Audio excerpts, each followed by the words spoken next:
ነበረ ያ ልጅ እኔ አይደለም ምናምን ብዬ በጣም ብዙ ጊዜ ለመናገር ሞክሬ ነበር ግን ምንም ልታመን አልቻልኩኝም ምንም በሃይሚን በኩል በሰውም በኩል በዙሪያም ባሉ ሰዎች በኩል ትንሽ ሰው ነው እየተረዳኝም የነበረው ምናምንና ማንም እኔ ቦታ ቼክ አድርጎኝ እኔ እንጃ ቼክ ያደረገኝ ሰው ራሱ አልነበረም ምን አይነት ስሜት ውስጥ እንደነበርኩ እኔ ነኝ የማውቀው ምን አይነት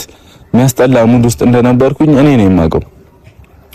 ለዩስ ደውልላ ስልኩ አይሰራም ላገኝሽ ፈልጋለሁ ብዬ ቴክስት ብልክም ምንም ላገኛት አልቻልኩኝምና ልጁ ይመጣል ከሱ ጋር አገናኛቸዋለሁ እናንተንም ለሃይሚም ፈልግሻለሁ ብዬ ጠርቻታለሁና ሁሉም ነገር ሲመጣ ሁሉም ነገር ክሊር እናደርግ ይሆናል እንግዲህ እግዚአብሔር ይመስገን በስተመጨረሻው ሁሉም ነገር ተሳካልኝ ንጽህናዬም ልጁ እስኪወለድ ድረስ መጠብቅበት ታይም ላይ አይደለሁኝም ምክንያቱም የልጁ አባት መጥቷል ራሱ ሁሉም ነገር ምን ይሆናል ከልጁ አባት በላይ ሌላ ምንም ሊታወቅ የሚችል ነገር የለም ማለት አሁን ከዩ ጋር ባገናኛት እኔ እንጃ ሌላ ችግር ይፈጠራል ብዬ አላስብም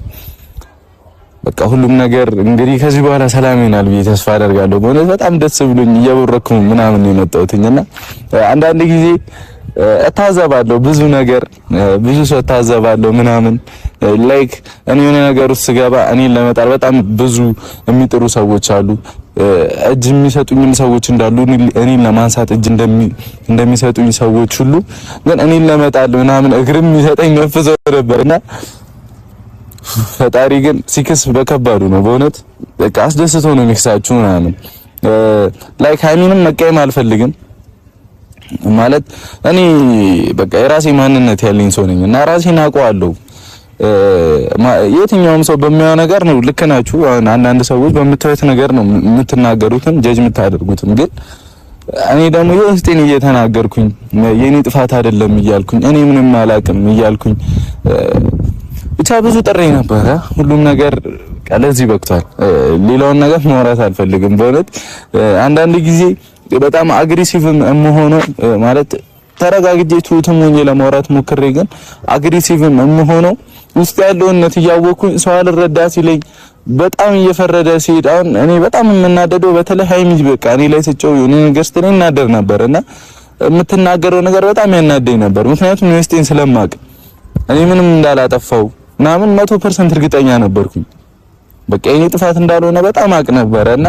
ለዛ ነበር እየጮኩኝ የምናገረው ምናምን እንዴት አታምኑኝም በሚለው ማለት ነው ሜቢ ላይገባችሁ ላትረዱኝ ይችላልላችሁ በእውነት ማንንም ላይሰማው በቃ እቺን ቀን እየጠበቅኩ ነበር እኔ ፈጣሪ እውነቱን ያመጣልኝ ቀን እያልኩ እየጠበቅኩኝ ነበር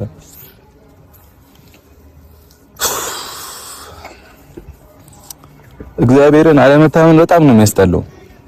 የሆነ ጥፋት አጥፍታችሁ ሰው ባያምናችሁ ይሁን ደስ ይላል ሙድ አለው በቃ ጥፋታችሁን ታውቁታላችሁ በቃ ይሁን ብላችሁ ምናምን ታልፋላችሁ